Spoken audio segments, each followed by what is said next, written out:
তিন নম্বর, কুরবানি দাতাকে অবশ্যই নামাজি হতে হবে। নামাজ আগে না কুরবানি আগে? জোরে বলেন। সূরা কাউসার পারেন না?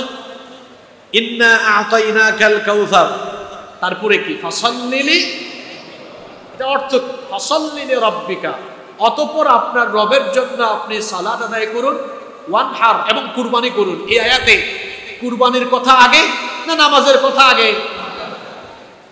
ঈদুল আজহায় দেখবেন অনেকে কুরবানির জামাতে শামিল হয়ে, ঈদুল আজহার জামাতে শামিল হয়ে গিয়েছে, কিন্তু মাঝখান দিয়ে ফজরের নামাজে আসে না। এরকম হয় কি হয় না? তার নামাজ ঠিক নাই, ওইদিকে কুরবানি ঠিক আছে। আবার মনে রাখবেন, কুরবানির আগে হলো নামাজ, কুরবানির আগে হলো নামাজ। নামাজি হতে হবে। এই নামাজ পুরুষের জন্য পাগল হওয়া ছাড়া এক ওয়াক্ত নামাজও কাজা করার কোনো বিধান।